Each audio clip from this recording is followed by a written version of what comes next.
السلام علیکم ناظرین، میں ہوں آپ کا ہوسٹ اور آپ دیکھ رہے ہیں عمر میڈیا۔ ناظرین، عالمی سیاست میں جب ڈونلڈ ٹرمپ کا نام آتا ہے تو ذہن میں پہلا لفظ غیر یقینی انپریڈکٹیبل آتا۔ آج دنیا بھر کے بڑے بڑے تجزیہ کار ایک ہی سوال کر رہے ہیں: کیا ڈونلڈ ٹرمپ کی باتوں پر اعتبار کیا جا سکتا ہے؟ کیا ان کے وعدے صرف ووٹ لینے کا ذریعہ یا ان کے پیچھے کوئی ٹھوس حکمت عملی بھی ہے؟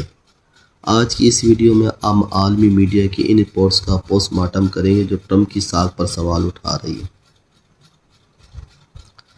ناظرین، یورپی ممالک ہو یا ایشیائی اتحادی، سب کی نظر واشنگٹن پر لگی ہوئی ہے۔ عالمی میڈیا کی تازہ ترین رپورٹس کے مطابق نیٹو کے رکن ممالک ٹرمپ کے بیانات سے شدید خوفزدہ ہیں۔ ٹرمپ کا یہ کہنا ہے کہ وہ ایک دن میں یوکرین جنگ ختم کر دیں گے یا نیٹو اتحادیوں کو تنہا چھوڑ دیں گے، یہ ایسی باتیں جنہوں نے عالمی سفارتکاری میں زلزلہ برپا کر دیا ہے۔ تجزیہ کار کہتے ہیں کہ ٹرمپ پریشر ٹیکٹکس کے ماہر ہیں، لیکن ان کی یہ عادت عالمی امن کے لیے ایک بہت بڑا خطرہ بن سکتی ہے، کیونکہ جب دنیا کے سب سے طاقتور ملک کے صدر کی بات کا کوئی اعتبار نہ رہے تو عالمی نظام بکھرنے لگتا ہے۔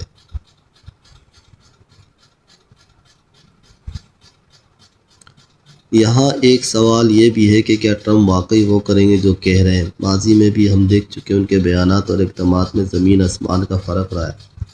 چین کے ساتھ تجارتی جنگ ہو یا ایران کے ساتھ سخت لہجہ، ٹرمپ اکثر اپنی کہی ہوئی باتوں سے پیچھے ہٹ جاتے ہیں یا ڈیل کرنے کے لیے نیا راستہ نکال لیتے ہیں۔ یہی وجہ ہے کہ عالمی دنیا اب ان کے لفظوں سے زیادہ ان کے عمل پر نظر رکھے ہوئے ہے۔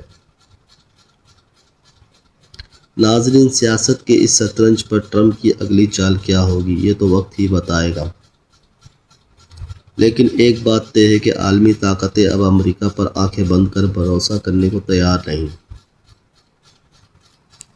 آپ کی اس بارے میں کیا رائے ہے؟ کیا ٹرمپ دوبارہ صدر بن کے دنیا کا نقشہ بدلیں گے یا صرف انتخابی اسٹنٹ ہے؟ کمنٹ سیکشن میں اپنی قیمتی رائے کا اظہار کریں۔ اگر آپ کو ہماری یہ رپورٹ پسند آئی تو ویڈیو کو لائک کریں اور ہمارے چینل کو سبسکرائب کرنا نہ بھولیں۔ میں ہوں آپ کا ہوسٹ عمر خطاب، آپ دیکھ رہے تھے عمر میڈیا۔ اللہ حافظ۔